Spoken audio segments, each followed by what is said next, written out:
Last year I broke down every dimension we know so far in Rick and Morty pre-Season 4, and as it turns out, Season 4 mostly involved interstellar travel. So now that Season 4 is a wrap, let's instead go over every planet we know so far in Rick and Morty.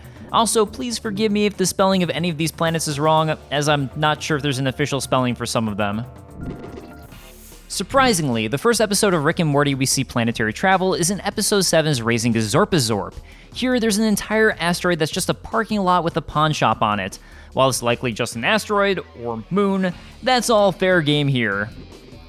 Also in Raising Gazorpazorp is, of course, the planet of Gazorpazorp, located in the Andromeda system.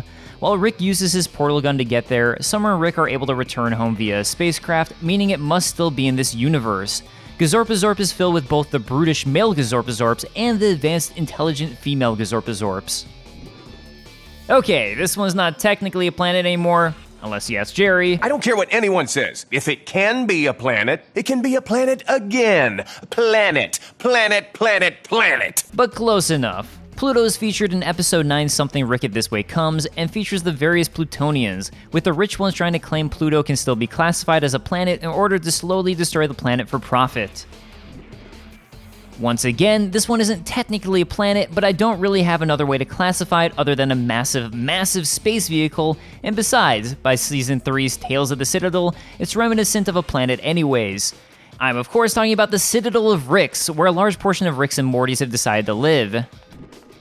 Okay, so it's possible this one is in a different dimension, given this is from the episode when Morty and the audience discover the Citadel of Ricks, but it's certainly on a planet, this being the location of evil Morty and his dome of tortured Mortys. In Season 2, we learn about a planet containing the Jerry Baree, a daycare for Jerrys when they accidentally end up on a Rick and Morty adventure without Rick initially noticing. It's not entirely clear where Blips and Chits is, but it's gotta be on some planet. Unless Blips and Chits is a planet. Either way, Blips and Chits is the Dave & Buster's of the Rick and Morty universe, only with far more mind-bending games like Roy. This is where Crumbopulous Michael goes to kill Fart, and Morty makes the mistake of rescuing Fart. Gear World is in the Gear system, and where Gearhead, or Revolio Clockberg Jr., hails from. At some point it had a Gear War, which is a long and boring story not worth getting into. Or so I assume. The thing people don't realize about the Gear Wars is that it was never really about the gears at all. Yeah, totally. Rick! There's not too much we know about this planet, aside from the fact that there's a nice picnic spot, Fart set up his portal to Rick and Morty's universe here, and some sort of crystals. Rick has had plenty of strange extraterrestrial love affairs, but the Unity Collective definitely counts as one of the strangest, or best, depending on what you're looking for, I guess. The Unity Collective has taken over the people of an entire planet, so I'll just refer to it as the Unity Collective Planet. In Season 2's Get Swifty, a number of planets are forced into planet music. Of the ones we know, these include Planet Purple Schnubs, where the Greeby Bobes live, and who are in multiple episodes, as well as Planet Arbalest Mentarosos. 2, 3, 4.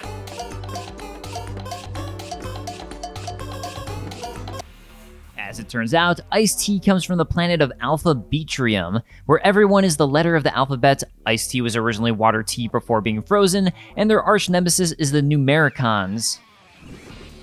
Bird World, as I'm calling it, is the planet where Bird Person is from, and that's all I have to say on it. In Big Trouble in Little Sanchez, Rick takes Beth and Jerry to Nubgia 4, and the location of the galaxy's most successful couples therapy institute. While we don't actually see it, Shrimply Pibbles, the galaxy's civil rights leader's planet, is mentioned quite a bit, as its atmosphere is comprised of 10% heroin. We don't see his planet, as it was destroyed by Klargon death squads. It's likely he either helped out or was supposed to help with the genocides of Klargon and the tragic events of 65.3432.2314. According to Rick, purge planets seem to be a pretty common thing. But there's one specific Purge planet we, as audience members, know about, so this one gets to be Purge Planet. On this particular Purge planet, the inhabitants are cat-like humanoids, and the rich use the purging to let the poor kill the poor while they remain on top. Planet Squanch is in all likeliness where Squanchy comes from, as well as female Squanchy. But more importantly, it's where Bird Person and Tammy were going to get married, before Tammy betrayed and murdered everyone. While escaping from the Galactic Federation, Rick finds 3 Earth-like planets outside of galactic jurisdiction. The first of these is a tiny Earth-like planet, and where the family ends up voting to live, as the other 2 are so awful. The second of these planets is Planet on a Cob, where every single thing is on a cob, including mountains, plants, and cells. The third of these planets at first seems the nicest, until it turns out the planet's 42-hour-long days are filled with a screaming sun traversing overhead.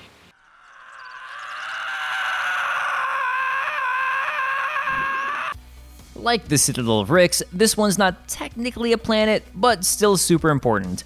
Not sure why the entire Federation's currency can be regulated on a computer on the federal prison, but shh, don't think about it. World Ender's stronghold is located on a planet in the Terranius system. There's not too much else we know outside of that his evil stronghold is indeed there, and Rick throws a badass party on the planet. My mechanical and reptilian logic are certain of this planet. Okay, it's just mentioned and now no longer exists, as the Vindicators destroyed it to fight Doomnometron, but still makes it a planet we know, or knew. Delphi 6 is where Supernova and Million Ants were stranded for 3 days and their relationship possibly blossomed.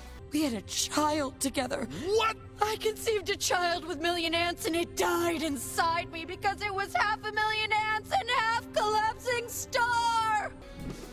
In Season 3's The Whirly Dirly Conspiracy, Rick and Jerry travel to a planet containing an immortality field resort, where Blue Ape Alien's kingdom was usurped after losing a war thanks to Rick supplying weapons and technology to their enemy. In Season 3's Rest and Ricklaxation, Rick and Morty head to the galaxy's best day spot, at least according to Rick, where they get a psychological detox that removes the toxic portions of their cognition, physically. We get quite a few locations in Morty's Mind Blowers, with one of them being Granador 7, where Boulder people reside. Here, Rick tricks NASA's scientists into interstellar travel and trading places with them in a Boulder person collector's menagerie. Once again, not technically a planet as Titan is the moon of Saturn, but this is where Beth chooses to spare Summer's life easily and quickly over Morty's from an alien overlord before Rick shows up and saves them. Benzenialon 9 is known for having a night temperature of 300 below. It's probably Hoth-like, as we hear about it in reference to Rick needing to cut open an animal and stain its innards, just like in Star Wars. We also haven't seen it, as it turns out Rick and Morty were on Benzenialon 7, where Rick and Morty actually were, which clearly doesn't have night temperatures of 300 below. It's a beautiful planet to boot, and apparently Bebo-like animals reside there. Okay, again, this one's not really a planet, but apparently an asteroid, moon, or planet full of warehouses that Rick uses to store people, for some reason. Another planet that's just mentioned, which is where Gobo is from, the alien who's basically E.T. Crutabulon is where Kiera the Crutabulon warrior princess whom Jerry dates is from.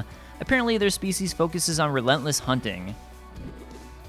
Forebodulon Prime, with its foreboding name, is the location of death crystals which show you how you're going to die, or at least all the possible ways you could die with your current set of choices.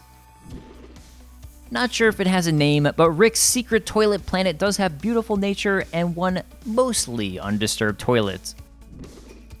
Once again, another nameless planet, but we know that this one is in the Gorgon Quadrant and is where the frog restaurant run by Mafia Flies is located. Again, as with the theme of Season 4's The Old Man in the Seat, we get another nameless world, this one being where Tony, the alien who pooped in Rick's toilet, is located. In Season 4's One Crew Over the Cuckoo's Morty, the two raid a tomb, a la Raiders of the Lost Ark, on some sort of alien planet. Another alien planet is the home of HeistCon, where aliens who are fans of heist gather in the Comic-Con-like atmosphere. Gramuflac is the planet Heistatron, Heist. Sure, let's go with that. Of course, after Heistatron inadvertently murders everyone on the planet and steals its core, well, it doesn't really exist anymore. I think we got away with it. Commencing getting out of here before they get wise. After it's revealed Heistatron already heisted Earth, we see a number of other planets and moons that Heistatron took. This includes Duance, Spiky Remus, Crumph, Bigum, M9999, Zippel, Big Pluto, Mars, Fran Dreshlakar, Timbus, Flump, and a few illegible ones. An alien planet in Clone Hoarder Special Victims Morty houses an ultimate cube and is also where Chachi dies trying to escape after helping Morty obtain the ultimate cube. Snake Planet is an extremely Earth-like planet, just in the 1960s, and where humans are instead snakes. More importantly, snake jazz is from here. Aw yeah.